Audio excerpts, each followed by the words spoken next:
행복과 기쁨이 가득한 왕국에서 왕과 왕비가 살았습니다. 그들은 단 하나의 꿈을 꾸었습니다. 이미 모든 희망을 잃었을 때 딸이 태어났습니다.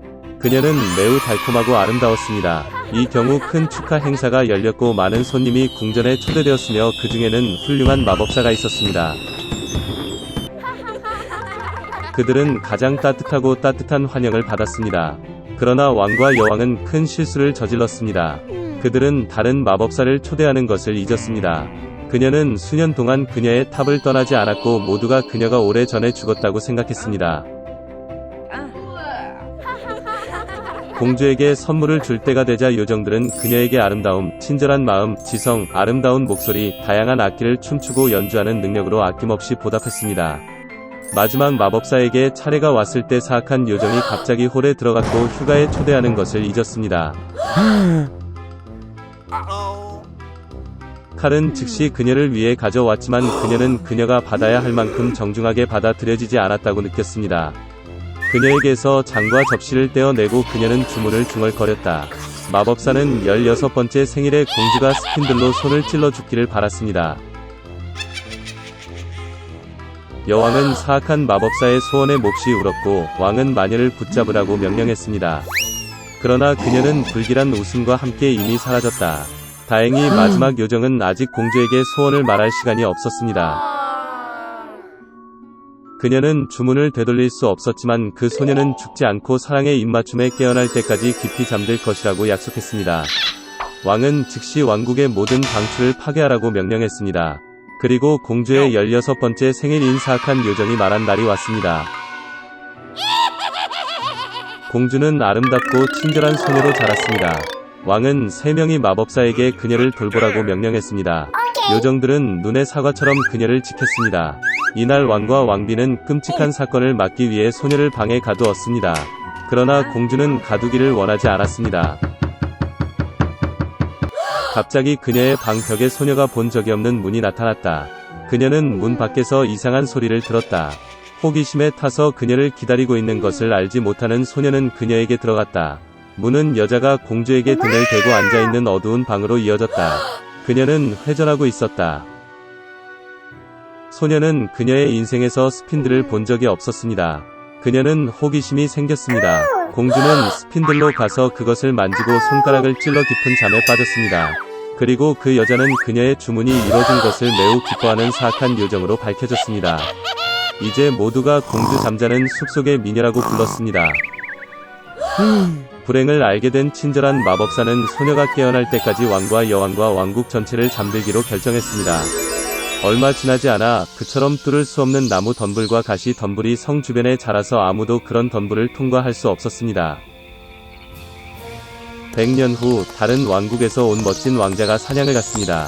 멀리서 버려진 성의 탑을 보고 그는 부모님이 그에게 말한 잠자는 숲속의 미녀에 대한 오래된 이야기를 기억했습니다.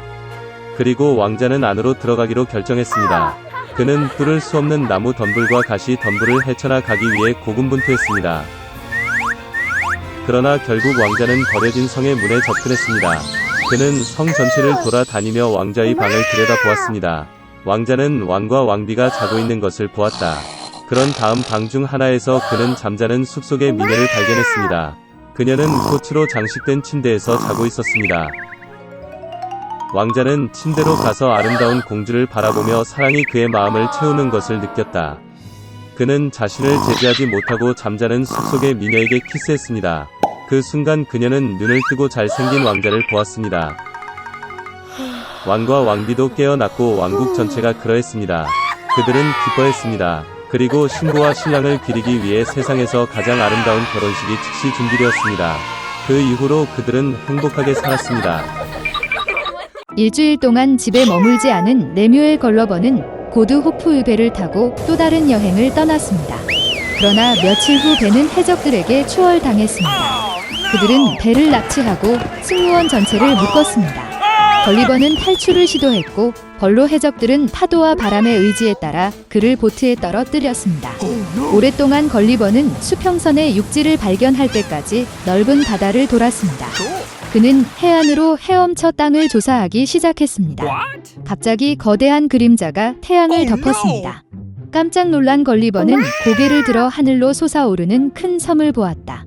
굶주림과 갈증에 지친 걸리버는 섬 주민들이 그를 알아차리길 바라며 비명을 지르며 모자를 흔들며 시작했습니다. 그런 다음 원주민들은 걸리버를 불쌍히 여기고 그가 섬을 오를 수 있도록 계단을 낮추었습니다. 걸리버가 계단을 올라갔을 때 그는 그 앞에서 매우 이상한 지역 주민들을 발견했습니다. 그들의 머리는 오른쪽이나 왼쪽으로 기울어졌으며 한쪽 눈은 안쪽을, 다른 쪽 눈은 위쪽을 바라보았습니다. 그리고 각 귀족에는 주인의 입술이나 귀를 두드려서 그의 생각에서 주의를 분산시키는 하인이 있었습니다. 걸리버는 따뜻한 환영을 받았습니다.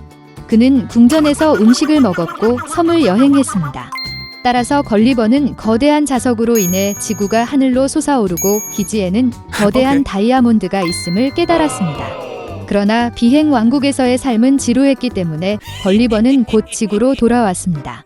그의 눈앞에는 누더기 옷을 입은 지역 주민들이 굶주리고 있는 황폐한 나라였습니다. 결과적으로 이 사람들은 삶의 모든 것을 다른 방식으로 수행했습니다. 그들은 지붕에서 집을 지었습니다. 그들은 오이에서 태양광선을 얻으려고 했습니다. 그리고 예술가들은 그림을 위해 맹목적으로 페인트를 섞었습니다. 지역 과학자들은 언어의 단어가 필요한 이유를 이해하지 못했습니다. 결국 논쟁을 시작한 모든 사람들에게 그들은 단순히 두뇌를 잘라내어 교환했습니다. 걸리버의 놀라움은 끝이 없었고 서둘러 섬을 떠났습니다. 이웃나라로 가던 걸리버는 어둠과 어둠의 왕국에서 자신을 발견했습니다. 그는 두려움에 떨며 여행을 계속했다. 갑자기 어둠 속에서 유령이 나타났습니다. 겁에 질린 걸리버는 숨으려고 했지만 영혼이 그를 알아차렸습니다. 그는 몸짓으로 여행자를 손짓했고 걸리버는 유령을 따라갈 수밖에 없었다. 곧 그들은 큰 성에 도착했고 걸리버는 왕과의 리셉션에 초대되었습니다. 성을 걸어가면서 걸리버는 저녁을 요리하고 청소하고 방을 지키는 수백 명의 유령을 보았습니다. 이 나라는 죽은 자를 살릴 수 있는 강력한 마법사가 다스리는 것으로 밝혀졌습니다. 그리고 살아있는 모든 죽은 자들이 그를 섬깁니다. 마법사는 걸리버를 영예롭게 받았습니다.